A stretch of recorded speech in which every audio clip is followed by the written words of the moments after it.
참 예수님, 우리는 지금 너는 내 은총을 넉넉히 받았다는 주제로 은혜를 나누고 있습니다. 실제로 여러분은 인정을 안 한다 해도 우리 삶의 여정에는 순간순간마다 그분의 은총이 넉넉합니다. 고생한다고 은총에서 벗어난 것이 아닙니다. 제가 1962년에 대전 사범학교를 나왔습니다. 제 집이 대전입니다. 그때 저희 동창들은 졸업은 했는데 선생으로 발령은 못 받고 2년 동안 놀아야 했습니다. 가난해서 사범학교에 들어갔는데 선생으로 못 나가니 그 시절 굉장히 어려웠습니다. 옛날 그 초등학교 교사 양성했던 사범학교는 고등학교 수준이었습니다. 교육대학은 이제 나중에 나와요. 이때 많은 동창들이 실망을 했어요. 그래도 어려움을 뚫고 공부를 합니다. 검정고시도 보고 또는 고학으로 대학에도 다니고, 그래서 초등학교 선생이 중등학교로 진출도 하고 또 시험 봐서 공기업이나 다른 여러 기관에 진출도 합니다. 동창들은 그래서 나중에 대학 교수도 되고 청장도 되고 국장도 되고 기업의 사장도 되고 회장도 됩니다. 그분들은 발령을 받지 못한 장애 때문에 오히려 더 큰 꿈을 더 넓게 펼칠 수 있었던 것입니다. 이처럼 시련과 역경은 우리에게 날개를 달아주고 우리가 도약할 수 있는 동력을, 성장 동력을 제공해 줍니다. 이런 걸 보면 지금 우리가 울고 있거나 웃고 있거나 그리고 고생을 하거나 편하게 놀고 있거나 그때마다 주님의 은총은 늘 함께 하신다는 것을 알고 어떤 경우에도 실망하거나 포기해서는 안 됩니다. 고생이 되어도 똑같이 눈물을 흘려도 은혜다 하면 은혜인 것입니다. 내가 은혜인데 누가 그건 은혜다 아니다 하면서 시비를 걸며 덤비겠습니까? 행복은 어디에 있어요? 우리 마음 안에. 은총도 그 깊은 곳에 자리 잡고 있습니다. 물론 우리 각 개인은 별것이 아닌 것처럼 보이기도 합니다. 내세울 학벌이나 재주도 없고 또 뭐 신통하다고 자랑할 만한 것도 없습니다. 그러나 우리 안에는 정말 여러분 안에는 여러분은 모르는 엄청난 것이 있는 것입니다. 영화에 굿 윌 헌팅이라는 제목의 영화가 있습니다. 그 죽은 시인의 사회에서 명연기를 했던 로빈 윌리엄스가 거기 나옵니다. 주인공 윌이라는 젊은이가 있는데 건달처럼 싸움을 좋아합니다. 그는 대학생도 아니고 그저 대학교에서 청소나 하는 막 노동자인데 대학에서 배운 것도 없는데 대학 교수도 풀 수 없는 어려운 문제를 쉽게 풉니다. 천재예요. 그러나 그는 성장 배경이 너무 가혹했기 때문에 술 좋아하는 친구들과 어울리면서 폭력을 일삼고 경찰서를 집 드나들듯이 합니다. 그러나 머리는 좋아서 남을 빈정대거나 모욕을 줌으로써 일종의 자기 과시를 합니다. 내가 안 배웠어도 니들보다 낫다는 식으로. 이때 그를 아끼는 수학 교수의 배려로 상담 치료를 받는데 상담 교수도 이놈한테 처음엔 혹독하게 당합니다. 그러나 그 교수도 성장 배경이 비슷했기 때문에 그런 젊은이를 참아주면서 이해를 합니다. 상담이 여러 날 진행이 되면서 마음의 문이 열리게 되었을 때 교수가 젊은이의 모순을 지적하면서 그때 그럽니다. 내 잘못이 아니다. 이를테면 네 잘못이 아니고 누구 잘못이요? 네 성장 과정 환경 탓이다. 네 잘못이 아니다. 그 아버지가 술 주정뱅이의 폭력을 일삼았어요. 늘. 그 말을 듣고 젊은이도 자기도 그걸 안다고 대답합니다. 그러나 교수는 아니다. 너는 모른다. 안다고 하는데도 아니다. 너는 모른다고 하면서 너 내 잘못이 아니다라는 말을 10번이나 반복해서 합니다. 나중에 이 젊은이가 짜증을 내며 반발했지만 그러나 내 잘못이 아니다는 그 말씀에 깊은 뜻을 새롭게 깨닫고는 교수를 붙잡고 펑펑 웁니다. 아주 서럽게 울어요. 이렇게 울면서 젊은이가 치유가 됩니다. 치유가 되자 이제 싸움과 폭력과 어떤 자기 과시라든지 남을 조롱하고 빈정대는 이런 것에서 벗어나 완전히 새로운 젊은이로 태어나게 됩니다. 왜 이 영화 말씀을 드리는고 하니 여러분에게도 죄송하지만 잘못된 과거가 있어요. 또 잘못 물려받은 유전자도 있습니다. 여기서 우리가 조상님이나 부모들을 욕하자는 것이 아니라 분명히 잘못된 것이 있어요. 이걸 치유받아야 합니다. 다시 말해 우리 자신을 좀 알고 어떤 인간인지 알고 깨달아야 합니다. 사람은 운명의 설계도가 다 다릅니다. 내 설계도지만 내가 그린 것이 아니에요. 누가 그렸어요?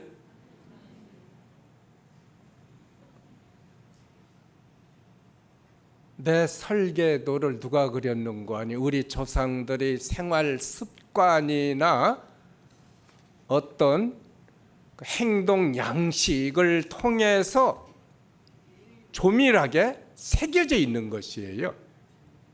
우리는 전혀 모르게 우리 부모와 선조들의 유산이 우리 안에, 여러분 안에, 여러분은 모르는데 저장되어 있습니다. 거기에는 좋은 것도 있지만 나쁜 것도 많습니다. 아주 복잡합니다. 그래서 우리를 움직이는 것 잘 생각해 보세요. 나를 이렇게 움직이는 것은 내 머리에 내가 명령하는 것 같지만 아닙니다. 사실은 내 마음도 아니고 실제로 나를 움직이는 것은 내 설계도에 새겨진 DNA 유전자입니다. 유전자. 진짜 사령관은 그거예요. 이를테면 컴퓨터에 입력된 대로 작동이 되는 거예요. 무슨 말인지 못 알아듣겠죠? 예. 로마서 7장에 보면 그 위대한 바오로 사도의 이런 말씀이 있어요. 나는 내가 바라는 것을 하지 않고 내가 싫어하는 것을 하고 있다. 마음은 선을 하고 싶은데 몸은 자꾸 악한 것을 한다는 것입니다. 그러면서 자기는 너무 비참하다는 것입니다.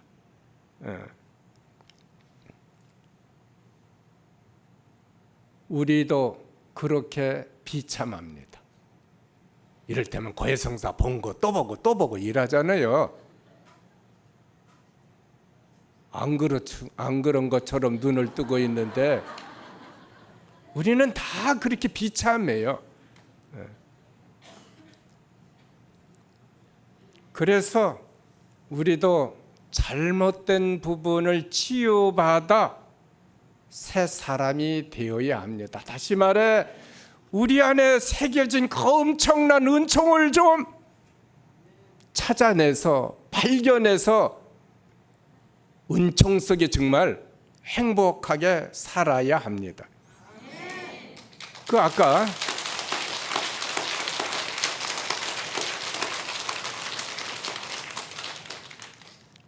못 알아들어도 박수는 치세요.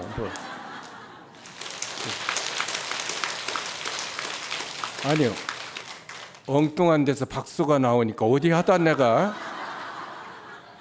잊어버렸는지. 이제 우리에게도 뭐 좋은 사람 많이 있는데 좋은 사람 안에도 잘못된 어떤 설계도가 이렇게 있습니다. 치유를 받아야 하는데 바꿔서 말하면 회개해야 합니다. 이걸 좀 바꿔서 말하면 회개하라면 엉뚱한 생각들을 하는데 우리가 깨닫게 되면 내 안에 있는 내 은총을 바라보게 되면 아파도 아프지 않습니다. 슬퍼도 슬프지 않습니다. 아프거나 슬프거나 행복합니다. 제가 청소년기에 푸시긴의 시, 그 삶이 그대를 속이더라도 그것을 읽고는 아주 큰 감동과 위로를 받았어요. 삶이 우리를 속인다는 말은 처음 들었습니다. 삶이 그대를 속이더라도 슬퍼하거나 노하지 마라. 슬픔의 날을, 고통의 날을 참고 견디면 기쁨의 날이 오리니 마음은 미래에 살아야 하고 현재는 언제나 슬픈 것, 모든 것은 지나가고 지나간 것은 다 그립게 된다, 이런 뜻입니다. 그때는 푸시긴이 너무 고마웠어요. 제가 청소년 시절에 가출도 많이 했습니다. 산다는 게 굉장히 힘들었어요. 어렸을 때부터 힘들었어요. 머리는 그때 다 빠졌습니다, 저는. 그런데 삶이 우리를 속인다는 말에 큰 위로를 받게 됩니다. 그런데 물어보겠어요. 삶이 왜 우리를 속일까요?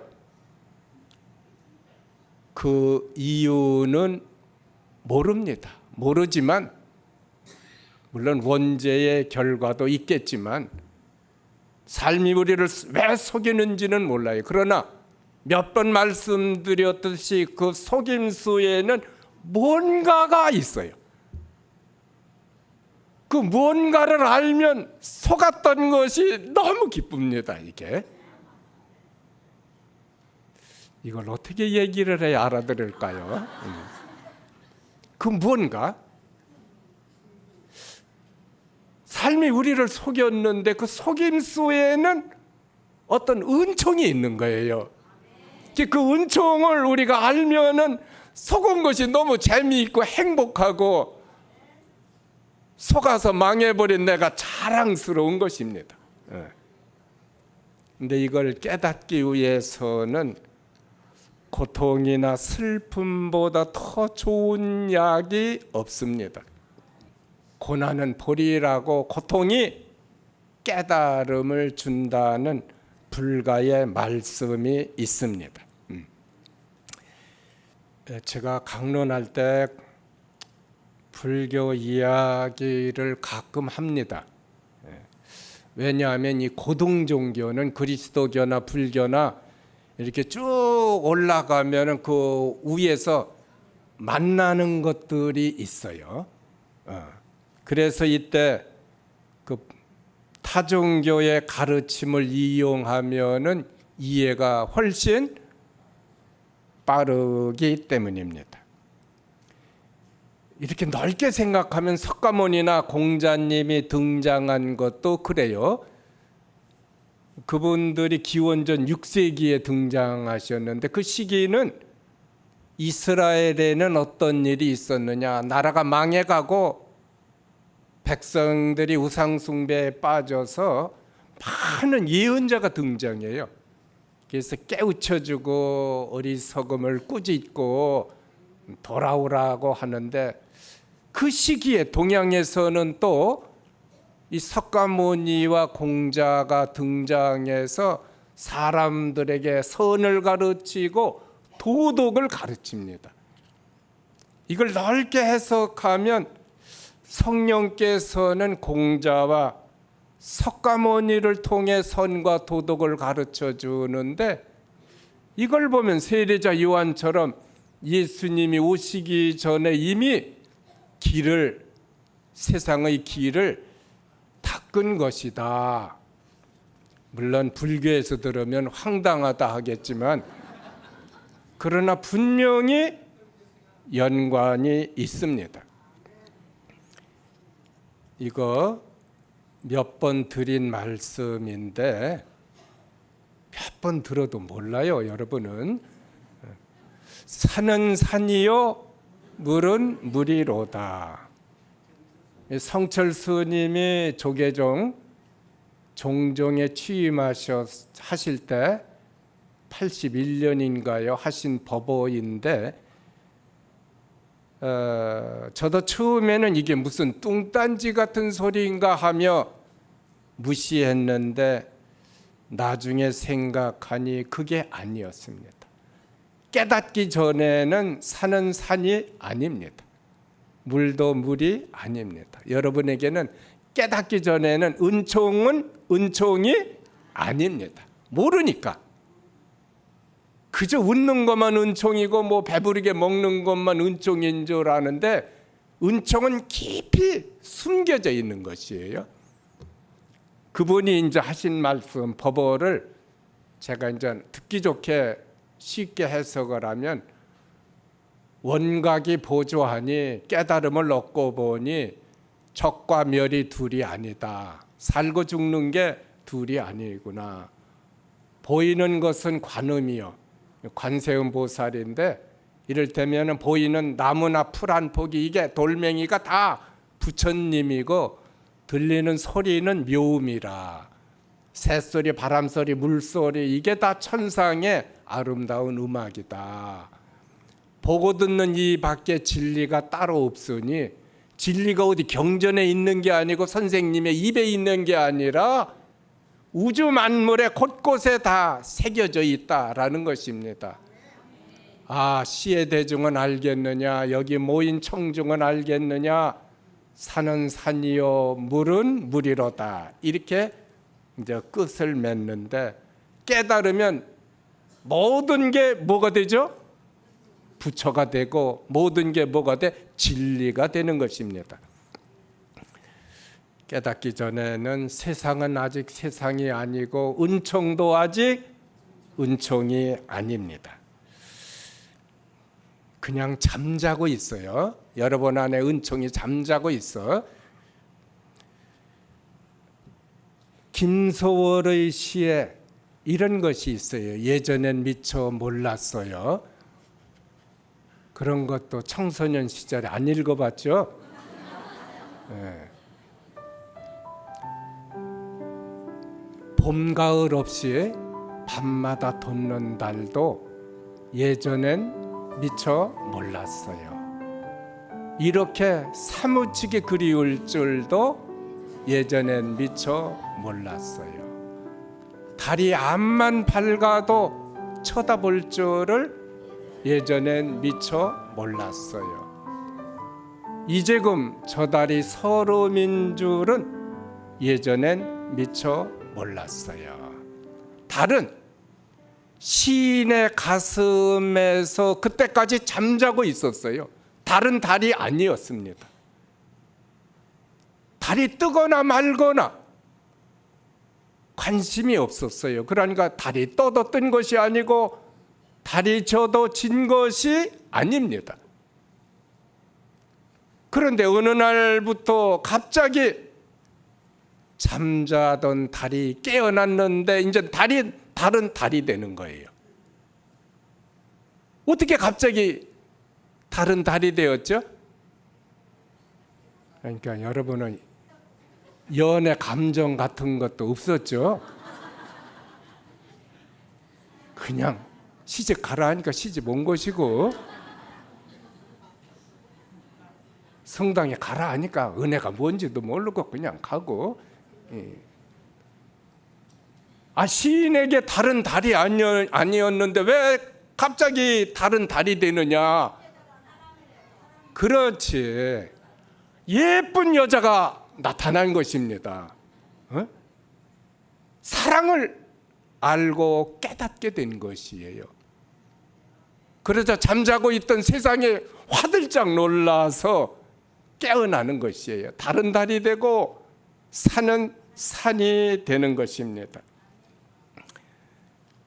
이처럼 사랑을 깨달으면 잠자던 세상에 눈을 뜨는데, 깨달으면 부처님이 서방정토에 계신 것이 아니라 나무나 돌멩이 안에도 계신 것을 알게 되는 거예요. 마찬가지로 눈을 뜨면, 믿는 우리가 눈을 뜨면 세상에 은총 아닌 것이 없어요. 축복 아닌 것이 없습니다. 네. 불가에 이런 말이 있어요. 깨닫지 못하면 날마다 절에 가서 3,000배를 올리고 경전을 모두 암송하고 산마다 찾아다니면서 절을 짓는다 해도 다 헛된 일이라고. 헛된 일이래요. 아무것도 아니다. 깨닫는 것은 그거보다 훨씬 더 높은 것이다 라는 것입니다. 마찬가지로 날마다 철야 기도를 하고 달마다 찾아다니면서 철야 기도하고 금식 기도를 하고 일주일에 몇 번 병원 찾아다니면서 봉사를 한다 해도 하느님의 사랑을 깨닫지 못하면 죄송하지만 아무것도 아닌 것입니다.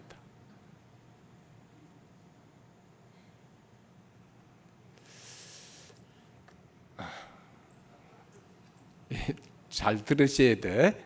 눈이 좀 번쩍 뜨셔야 돼. 똑같은 봉사라 해도 깨닫기 전과 깨달은 후는 다릅니다. 어떻게 다를까요?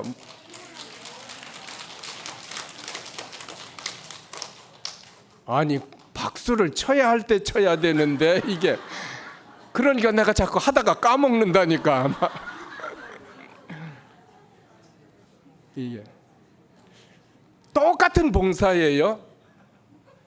똑같이 찬양도 하고 똑같이 음식도 만들고 똑같이 차량 봉사도 하는데, 그러나 깨닫지 못하면 아무것도 아니다라는 것입니다.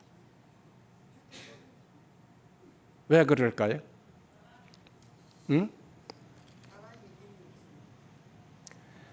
깨닫지 못한 봉사는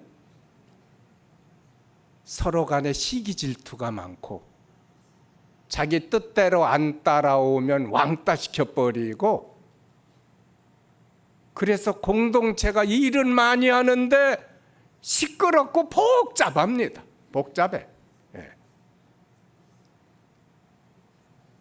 그런데 깨달은 봉사는 일하다 보면 부딪히게 돼요. 그건 당연한 것입니다. 근데 봉사를 하다가 누가 부딪혀서 때려도 아프다고 안 해요. 누가 찔러도 섭섭하다고 안 합니다. 괜찮아요. 그런 일도 있을 수 있어. 왜냐하면 자기가 바라본 은총이 너무 크니까 이런 사소한 것은 아무것도 아니에요. 자기도 깨닫기 전에는 이랬어. 똑같았어. 그러니까 괜찮다고 하는 거예요. 알아듣겠습니까? 네. 제발 알아들으셔야 돼. 네.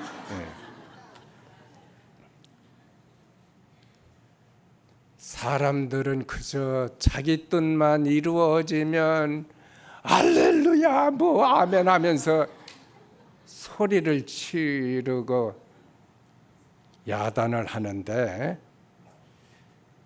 물론 그것도 은혜의 한 일종인데 더 좀 수준 높은 은혜, 더 좀 차원 높은 은혜는 뭐죠? 내 뜻이 아니라, 그렇죠, 아버지의 뜻이 이루기 위해 내가 땀을 흘리고 내가 좀 수고하는 것입니다. 그게 멋진 은혜예요.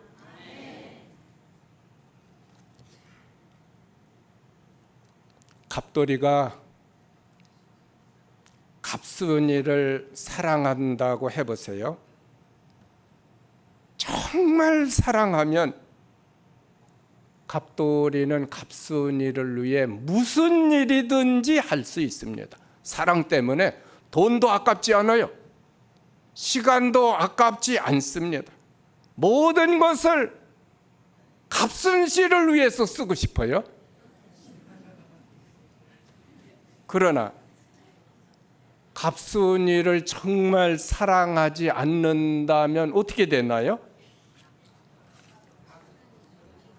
돈이 아까워서 있어도 없다고 합니다. 시간이 있는데도 시간이 있는데도 바쁘다고 합니다. 그리고 사랑하지 않으면 겉은 사랑하는 척 하면서 교묘하게 이 갑순이를 이용해 먹습니다.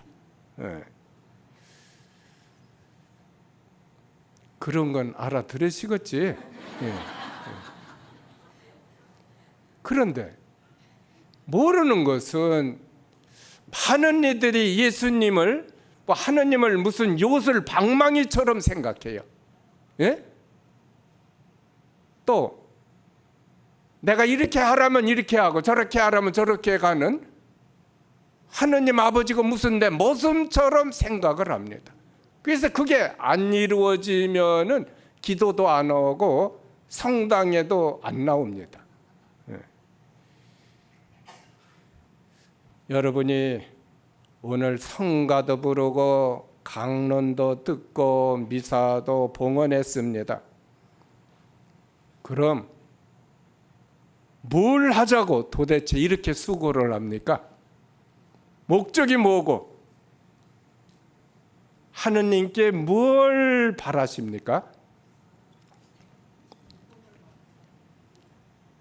여러분은 오늘 하느님은 정말 좋으신 분이라는 걸 알아야 됩니다. 정말 좋으신 분이라는 거. 그리고 하느님은 절대로 우리에게 나쁜 일은 하시지 않습니다. 비록 내가 눈물을 흘리고 억울한 일을 당했다 해도 절대로 하느님은 나쁜 일은 하시지 않고 그 사탄의 농간에 우리가 흔들림이 없다는 것, 우리 믿음과 우리 신뢰가 변함이 없다는 것을 하느님이 바라보시고 여러분을 믿으십니다. 아까 깨닫기 위해서는 뭐가 좋은 스승이라고 했죠? 고통, 십자가 이게 필요합니다. 불가에서도 그럽니다. 이 깨달음에 이제 깨달음을 얻기 위해 이 좌선을 많이 하거든요. 우리 안에 있는 우리의 그 참 본성을 바라보기 위한 수행을 참선이라고 합니다. 참선. 근데 선에 대해서 이런 말씀이 있어요. 교의 별전.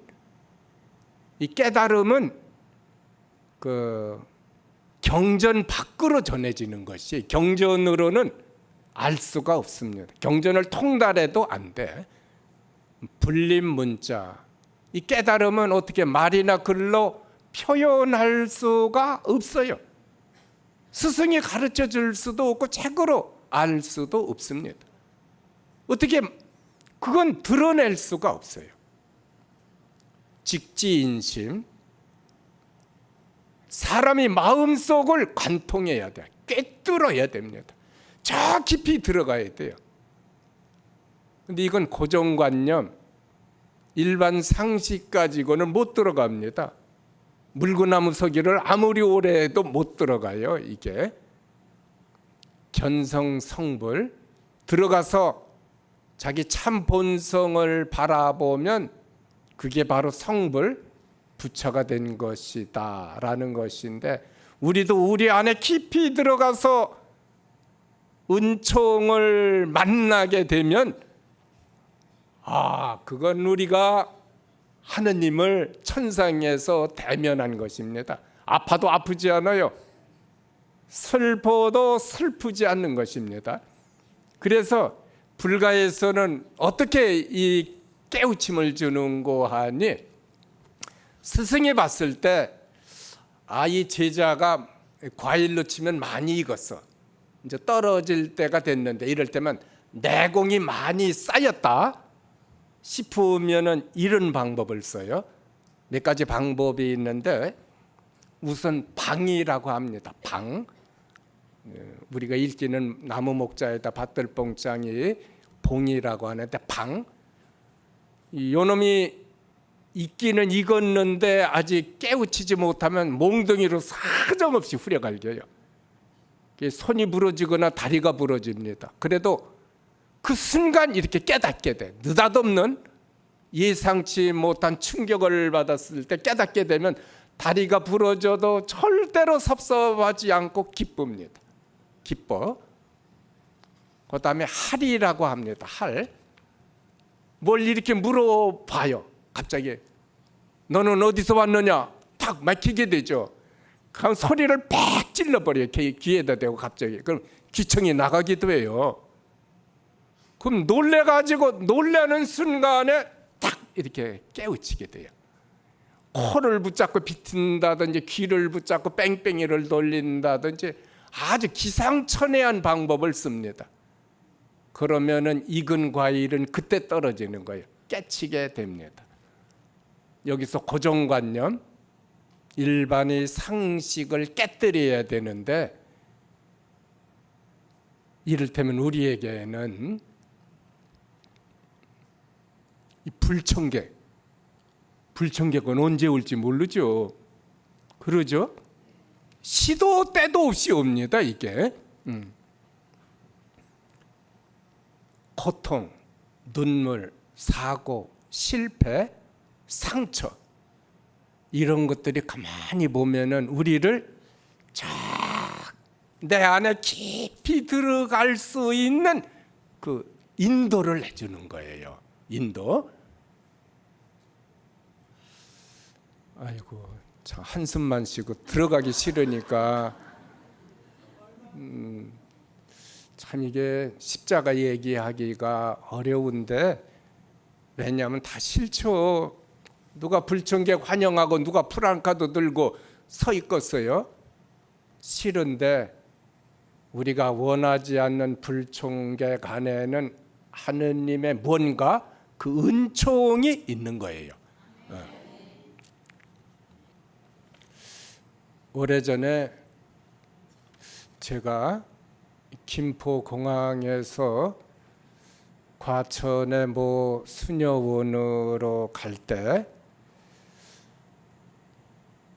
어떤 자매들이 세 자매가 저를 픽업해 주겠다고 공항에 나왔습니다. 그런 일은 처음 있는 일이었어요. 그 후에는 없었습니다. 그때가 2월이었는데 차 타고 가는데 짖는개비가 내려요. 길이 미끄럽게 되자 차량들이 전진을 못하고 정체가 심하게 됩니다. 보통은 택시로 1시간 정도면 갔는데 그날은 3시간이 넘었는데도 목적지까지 못 가는 거예요. 그러니 제가 얼마나 미안했겠어요. 2시에 출발했는데 5시인데도 지금 도착이 안 됐어요. 그런데 2월에 그 시간이면 주부들이 집에서 저녁 준비를 해야 됩니다. 그 제가 미안해서 그냥 이제 긴장을 하고 있죠, 다. 미안해서 이 얘기 저 얘기 하다가 불쑥 제가 물었습니다. 자매들 생애에 하느님께로부터 받은 가장 큰 은혜가 뭡니까? 하자 세 분이 다 긴장을 하면서 대답을 못해요. 아마 처음 들어본 질문이라 당황한 것 같았습니다. 제가 좀 뜸을 들이다가 제가 운전석 옆에 앉았으니까 운전하는 자매에게 물었더니 그녀가 그래요. 자기는 남편을 잘 만난 것이 가장 큰 은혜입니다. 남편이 경제력도 있고 가정적이라 남편 때문에 속상한 일이 없었대요. 그런 남자 드물죠. 그래서 참 좋은 남편이구나 감동을 받았습니다. 그 다음에 운전석 뒤에 앉은 여자에게 물었더니 자기는 아들을 잘 둔 것이 하느님께로부터 받은 가장 큰 은혜랍니다. 어렸을 때부터 복사도 잘했고 고3일 때도 그 수능 공부하면서도 주일 미사 한 번도 빠진 일이 없대요. 근데 그 해가 2월이었는데 그 해에 서울대학에 합격했어요. 어머니 얼굴이 너무 행복했습니다. 참 좋은 아들입니다. 마지막으로 제 뒤에 있는 자매를 시켰더니 조금 망설이다가 자매가 그래요. 저는요 하느님을 알게 된 것이 이 세상에 태어나서 하느님께로부터 받은 가장 큰 은혜입니다. 하느님을 알게 된 것이 가장 큰 은혜라고 하는데 갑자기 나머지 세 사람이 꽁꽁 얼어붙었어요. 제가 이렇게 근사한 말을 왜 여적 못 들어봤는가 처음 들어봅니다. 앞에 두 자매가 감동을 주었지만 마지막 자매는 잊을 수 없는 감동을 주었습니다. 그리고 그녀가 말하지 않아도 그녀가 지금 얼마나 힘든 생활을 하고 있는지 다 알 수 있었어요. 힘들어도 하느님 때문에 참을 수 있어. 남편이 병으로 누워 있고 자녀들은 공부도 못하고 말도 안 들어요. 그래서 하느님 때문에 자기가 일하면서 봉양을 하고 다 가정을 이렇게 살리고 있습니다. 남편 복도 없고 아들 복도 없는 여자가 하느님 복은 혼자 독점하고 있었어요. 이렇게 사랑을 깨달으면 몇 번 말씀드리지만 아파도 아프지 않습니다. 슬퍼도 슬프지 않네요.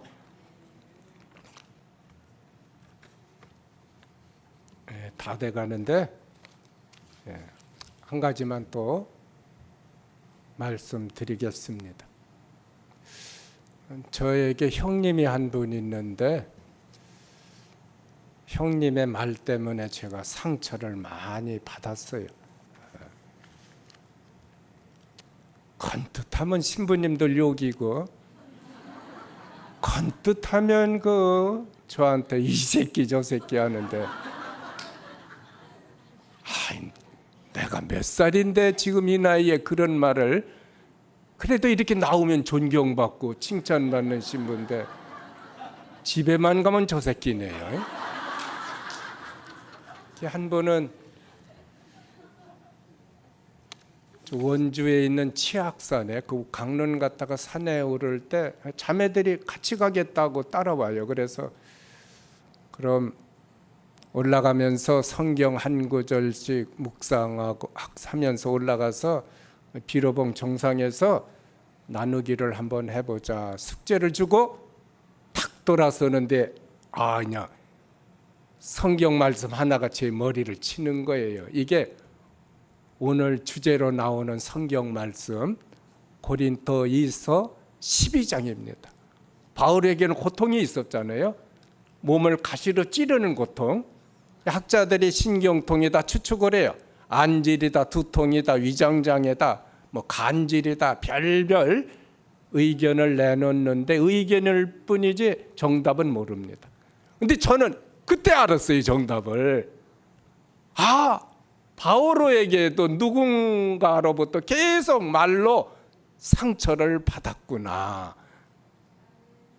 그 생각을 하니까 형님에 대해 가졌던 섭섭한 마음이 한순간에 다 날아가요. 없어집니다.